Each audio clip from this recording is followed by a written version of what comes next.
የመካከለኛው ምስራቅ ጦርነት በዛሬው ዕለት 14ኛ ቀኑን አስቆጥሯል። በመካከለኛው ምስራቅ ቀውሱ አሁንም እንደቀጠለ ነው የሚገኘው። የአሜሪካ የጦር አውሮፕላን በኢራቅ መከስከሱ፣ እንደዚሁም የፈረንሳይ ከፍተኛ መኮንን እንደዚሁም በዛው በኢራቅ መገደሉ የተነገረው። የእንግሊዝም እንደዚሁ ወታደሮች ተገድለዋል የተባለው፣ የአሜሪካም እንደዚሁ ወታደሮች መቁሰላቸውን የተነገረው በኢራቅ ማለት ነው። ከዚህ ጋር በተገናኘ እንግሊዝና ፈረንሳይ መግለጫ ማውጣታቸውም ጭምር የተነገረው። በሊባኖስ 634 ሰዎች ተገድለዋል የተባለው። ሊባኖስ ምናልባትም ልክ እንደ ጋዛ ልትፈራርስ እንደምትችልም እየተነገረ ነው የሚገኘው። ቤንጃሚን ኔታንያሁ የእስራኤሉ ጠቅላይ ሚኒስትር ማለት ነው የሊባኖስ መንግስት እንግዲህ ይህንን ሂዝቦላህን እንዲዋጋ ጭምር ነው እየጠየቁት ማለት ነው። ከጦርነቱ ጎን ለጎን እንደዚሁ በኢራን ወደ 190 ከተሞች ማለት ነው ተቃውሞ ሰልፍ መቀስቀሱ ነው የተነገረው። እንግዲህ ይህንን እስላማዊ መንግስትን በከፍተኛ ሁኔታ እየተቃወሙ ነው የሚገኘው። ኢንተርኔትና እንደዚሁም የተለያዩ የስልክ አገልግሎቶች ሙሉ ለሙሉ ተዘግቶ ነው የተባለው። የተባበሩት መንግስታት ድርጅት ጦርነቱ እንዲቆም እንግዲህ መጠየቁ ነው እየተነገረ የሚገኘው። ነገር ግን አሜሪካና እንደዚሁም ኢራን እስራኤል ማለት ነው በከፍተኛ ሁኔታ የቃላት ጦርነት ውስጥ ገብቷል ነው የተባለው ከኢራን ጋር ማለት ነው። በዚህም እንግዲህ የተባበሩት መንግስታት ድርጅት ይህ ጦርነት ከአቅሙ በላይ እንደሆነም ጭምር እየተነገረ ነው የሚገኘው በአሁኑ ሰዓት።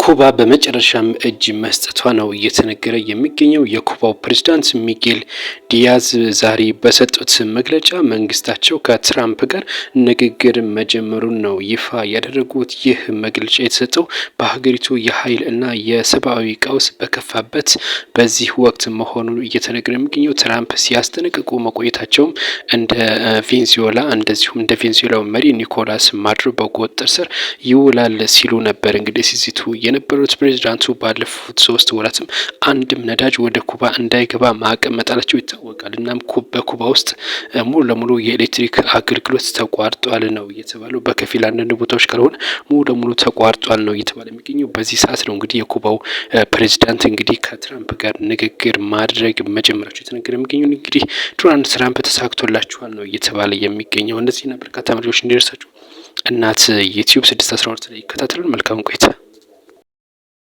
ኢልሃን ኦማር ትራምፕን በከፍተኛ ሁኔታ እየተቸች ነው የምትገኘው። በጦርነቱ ምክንያት ማለት ነው ከፍተኛ የሆነ እንግዲህ ትችት አቅርባለች በዶናልድ ትራምፕ ላይ። በ3 ቀን ብቻ ወደ $4 ቢሊዮን መውጣቱን ተከትሎ ኢልሃን ኦማር እንግዲህ ይህንን ትችት አቅርባለች የተባለው። ይህ ብር ለአሜሪካ ኢንቨስት ቢደረግ ምን ያክል ለውጥ ይመጣ ነበር የሚል እንደዚሁ ሀሳብ አቅርባለች የተባለው። በዚህ ጦርነት እንግዲህ አሜሪካ ወደ $12 ቢሊዮን አውጥታለች የተባለው በአንድ ሳምንት ውስጥ ማለት ነው። እስራኤል ወደ $5 ቢሊዮን ስታወጣ ኢራን ደግሞ ከ3 እስከ $6 ቢሊዮን አውጥታለች ነው የተባለው። በከፍተኛ እንግዲህ ብዙ ብር ያወጣቸው በዚህ ጦርነት አሜሪካ ናት። ምክንያቱም በርካታ መርከቦች ወደዛ ስላስጠጋች ማለት ነው። እጅግ ውድ የሆኑ መሳሪያዎችንም ስለምትተኩስ ነው የተባለው። እንግዲህ አሜሪካ ተጨማሪ $10 ቢሊዮን እንግዲህ ጥያቄ አቅርባለች ነው የተባለው። የአሜሪካ የመከላከያ ሚኒስትር ነው ጥያቄ ያቀረበው። ይፈቀድ አይፈቀድ ባይታወቅም ማለት ነው።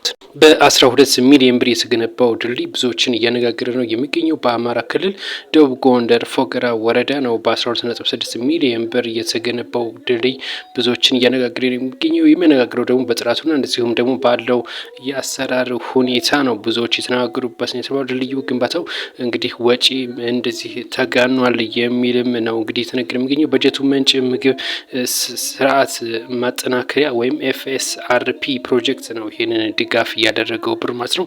እንግዲህ ይሄ ድልድይ ለ35,000 ማህበረሰብ ጥቅም ላይ ይውላል ተብሎ የተነገረው። ይህም እንግዲህ ድልድዩ የተለያዩ ጉዳቶችን ይቀንሳል። የሰውና እንደዚሁም የእንስሳትን ጉዳት እንደሚቀንስም ጭምር ነው። ያው በክረምት ላይ ሲሞላ ሰውን ከመውሰድ እንደዚሁም እንስሳትም እንዳይወሰዱ ያደርጋል፣ ከዛ ይከላከላል ነው የተባለው። ነገር ግን 12.6 ሚሊዮን ብር ይህ ድልድይ አይፈጅም ነው እየተባለ የሚገኘው። በምስሉ ላይ እንደምትመለከቱት እናንተም ማየት ትችላላችሁ። ሀሳብ አስተያየት በዚህ ጉዳይ አስቀምጡልን። እንደዚህ ያለ መረጃ እንደርሳችሁ ደግሞ ፎሎ፣ ሰብስክራይብ፣ ላይክ አድርጉ። መልካም ቆይታ ይሁንላችሁ። ኢራን የህንድ ነዳጅ የጫነው መርከብ ማለፍ እንደሚችሉ ፈቃድ ሰጥታለች ነው የተባለው። ሁለቱ ሀገራት በውጭ ጉዳይ ሚኒስትሮቻቸው በኩል ውይይት ካደረጉ በኋላ ነው ኢራን ለህንድ የሆርሙዝ ሰርጥን ሙሉ ለሙሉ ፈቃድ ሰጥታለች ነው የተባለው። ይህም እንግዲህ የህንድ ባንዲራን የሚያውለበልቡ ነዳጅ ጫኝ መርከቦች በሆርሙዝ ሰርጥ ማለፍ እንደሚችሉ ጭምር ነው እንግዲህ እየተነገረ የሚገኘው። እንደሚታወቀው እነዚህ ሁለት ሀገራት ከፍተኛ የሆነ ትስስር እንዳላቸው ይታወቃል። ኢራን ከቻይና እንደዚሁም ከሩሲያ ጋር ቀጥተኛ የሆነ ግንኙነት እንዳላቸው ይታወቃል። በብሪክስ አባል በኩል ማለት ነው። እናም እንግዲህ ለህንድ ተፈቅዶላታል የተባለው የሆርሙዝ ሰርጥ ለቻይናና ለሩሲያ እስካሁን የተባለ ነገር የለም። ነገር ግን ያው ሩሲያ ነዳጅ እንደማትፈልግ ይታወቃል። ከፍተኛ የሆነ ግዢ የምትፈጽመው ደግሞ ቻይና ናት። ስለ ቻይና እስካሁን የተባለ ነገር የለም። ነገር ግን ኢራን ለህንድ ሙሉ ለሙሉ ፈቃድ ሰጥታለች ነው የተባለው። ወጣቷ በ21 ዓመት ጽኑ እስራት ተቀጥታለች ነው የተባለው። በጎንደር ከተማ ሸዋበር ቀበሌ ጥቅምት 16 ቀን 2017 በፈጸመችው ወንጀል ነው የ21 ዓመት ጽኑ እስራት የተቀጣችው የተባለው። ባለቤቷን በመግደል ነው። ይህም እንግዲህ ጽኑ እስራት የተቀጣችው የተባለው ወይዘሮ መሰረት ተፈሪ ባለቤቷን ከመኝታ ቤት በተፈጠረ ጸብ ነው። አቶ ዳግማዊ ጋሻው የተባለውን ግለሰብ እንግዲህ በተፈጠረ ጸብ ጉዳት ታደርስበታለች በጸቡ ምክንያት ማለት ነው። ከዛም እንግዲህ ሽጉጥ በመተኮስ ነው ግድያ የፈጸመችበት ነው የተባለው። ይህንንም ፖሊስ አረጋግጧል። ፖሊስ ካረጋገጠ በኋላ ክስ በመመስረት በማዕከላዊ ጎንደር ዞን ከፍተኛ ፍርድ ቤት የካቲት 24 ቀን 2018 በዋለው ምድብ ችሎት ነው የ21 ዓመት ጽኑ እስራት የተፈረደባት ነው የተባለው። የወንጀል ማቅለያ ከአሁን በፊት ምንም አይነት ወንጀል ባለመፈጸሟና እንደዚሁም የቤተሰብ አስተዳዳሪ በመሆኗ እነዚህን በመመልከት ነው እንግዲህ 21 ዓመት ጽኑ እስራት እንድትቀጣ ፍርድ ቤቱ ወስኗል የተባለው። በጎንደር ዩኒቨርሲቲ የ2018 በጀት ዓመት የ6 ወር እቅድ አፈጻጸም በትምህርት ሚኒስቴር እንግዲህ ተገምግሟል ነው የተባለው። የፌዴራል ትምህርት ሚኒስቴር በ2018 የመጀመሪያው የግማሽ ዓመት እቅድ አፈጻጸም ግምገማ በአዲስ አበባ በኮንቬንሽን ሴንተር የካቲት 30 ነው እንግዲህ ይህ ግምገማ የተደረገው የተባለው። እስከ መጋቢት 1 ቀንም ነው የተደረገው ግምገማ ማለት ነው። በዚህም መርሃ ግብር ላይ የዩኒቨርሲቲው እቅድ አፈጻጸም ሪፖርትም ቀርቧል። በዩኒቨርሲቲው ፕሬዚዳንት አስራት አጸደወይን ዶክተር አስራት አጸደወይን ናቸው ይህንን ሪፖርት ያቀረቡት። እየተተገበሩ ያሉ ስራዎችን አቅርበዋል። በራስ አገዛዝ አስተዳደር ዝግጅት ማድረግ እንደዚሁም በጭብጥ ተኮር የምርምር ስራዎች መስራት፣ በዩኒቨርሲቲው ኢንዱስትሪ ትስስር መፍጠር እንደዚሁም በቴክኖሎጂ የተለያዩ ስራዎችን መስራት የሚል ነው እንግዲህ ሪፖርት እያቀረቡት ነው የተባለው። በዚህም እንግዲህ የተለያዩ ጉዳዮች ተነስተው ጥያቄም ቀርቦላቸው እንደዚሁም ምላሽ ሰጥተዋል። ዶክተር አስራት አጸደወይን ዩኒቨርሲቲው ራስ ገዝ አስተዳደር እንዲሆንም ከፍተኛ ስራ እየተሰራም እንደሚገኝ ገልጸዋል። የትግራይ ክልል ጊዜያዊ አስተዳደር ለፌዴራል መንግስቱ ደብዳቤ መጻፉን ነው የጠቀሰው። በዚህም ደብዳቤ ከጥቅምት ጀምሮ እስከ ጥር ያለው በጀት ሙሉ ለሙሉ አልተለቀቀልንም፣ ይህም እንግዲህ ሳይለቀቅ እየቀረ 5.7 ቢሊዮን ብር እንዲለቀቅ ሲል ነው ለፌዴራል መንግስቱ ጥያቄውን ያቀረበው። ይህ 5.7 ቢሊዮን ብር በመቅረቱ በክልሉ የደሞዝ የመክፈል ችግር እንደዚሁም የተለያዩ ጉዳዮችን የማከናወንና እንደዚሁም የተለያዩ የመንግስት ወጪዎችን ለመሸፈን መቸገሩንም ጭምር ነው ጊዜያዊ አስተዳደሩ ለፌዴራል መንግስቱ በላከው ደብዳቤ ያስታወቀው ማለት ነው። በክልሉ እንግዲህ ደሞዝ አሁን የያዝን ወይም የካቲት በኋላ መክፈል እንደማይችል ለክልሉ ለሚገኙ የተለያዩ የመንግስት ተቋማት ደብዳቤ መጻፉ ይታወቃል የጊዜያዊ አስተዳደሩ ማለት ነው። ይህንንም ክፍተትን ለመሙላት በአስቸኳይ የፌዴራል መንግስቱ ይህንን ብር እንዲለቅልን ሲል በደብዳቤ ጠይቋል። አቶ አሰፋ አብዩ በጠቅላይ ሚኒስትር አብይ አህመድ ስልጣን ሹመት ተሰጥቷቸዋል። አሰፋ በቅርቡ ከዓለም አቀፍ ዩኒቨርሲቲ ዶክተሬታቸውንም እንደሰሩ ወይም እንደተቀበሉ ጭምር የተነገረው። ከአሁን ቀደም በደቡብ ክልል በተለያዩ በቢሮ ኃላፊዎች እንደዚሁም በፌዴራል ፖሊስ በፌዴራል ኮሚሽን እንደዚሁም ኮሚሽነርም ሆነው አገልግለዋል። በጣሊያን የኢትዮጵያ ኤምባሲ ደግሞ በምክትል አምባሳደርነትም ሰርተዋል። አሁን ደግሞ በብሔራዊ መረጃ ደህንነት ምክትል ዳይሬክተር ሆነው ተሾመዋል ነው የተባለው። እንግዲህ እንኳን ደስ አላችሁ፣ መልካም የስራ ዘመን ማለት ትችላላችሁ። ወደ መረጃ እንድትደርሳችሁ ፎሎ፣ ላይክ፣ ሰብስክራይብ አድርጉ። መልካም ቆይታ ይሆንላችሁ።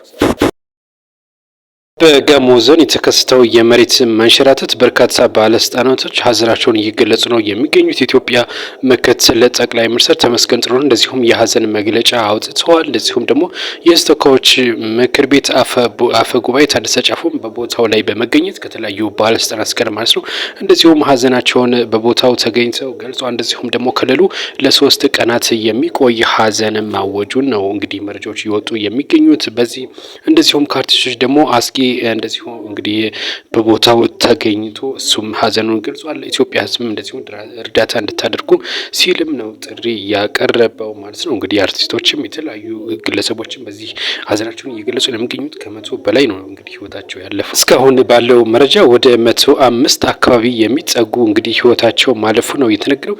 ከነዚህ መካከልም እንግዲህ ግማሹ ያክል ብቻ ነው ህይወታቸው አስክሬናቸው የተገኘው ነው የተባለው። ከነዚህም ውስጥ እንግዲህ አንዳንዶችም ከ3 ቀን ቆይተው በህይወት የወጡም እንዳሉ ጭምር እየሰማን ነው የምንገኘው።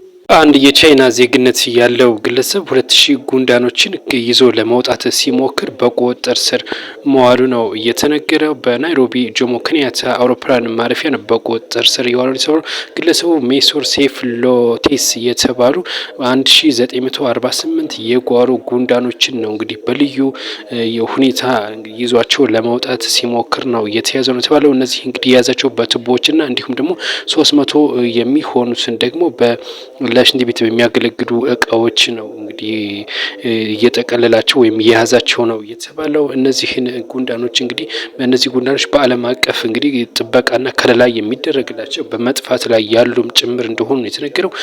ኬንያም እነዚህን ጉንዳኖች አስመልክቶ እንግዲህ በ2025 ሕግ ማውጣቷም የሚታወስ ነው። ኬንያ ባወጣችው ሕግም አውሮፓና እንደዚሁም ደግሞ ቻይናን ጨምሮ ሌሎች ሀገራት እነዚህን ጉንዳኖች በህገወጥ መንገድ እየወሰዱ ነው ስትል እንግዲህ እናም ጥብቅ የሆነ ሕግ ማውጣቷ የሚታወስ ጉዳይ ነው። በአዲስ አበባ 90 ኩንታል የሚሆን በርበሬ በአፍላት ቶክሲን የተበከለ ነው በሚል መደፋቱ ነው የተነገረው። በአዲስ አበባ በኮልፌ ቀራኒዮ ነው ይህ በርበሬ እንግዲህ 90 ኩንታል የሚሆን በርበሬ እንግዲህ ከተለያዩ ባዕድ ነገራት ጋር ተቀላቅሏል በሚል እንግዲህ ሙሉ ለሙሉ ተወግዷል የተባለው። እንደዚህ አዳዲስ መረጃ ፎሎ እያደረጋችሁ በእናት 612 ዩቲዩብ ላይ ተከታተሉን። መልካም ቆይታ ይሆንላችሁ።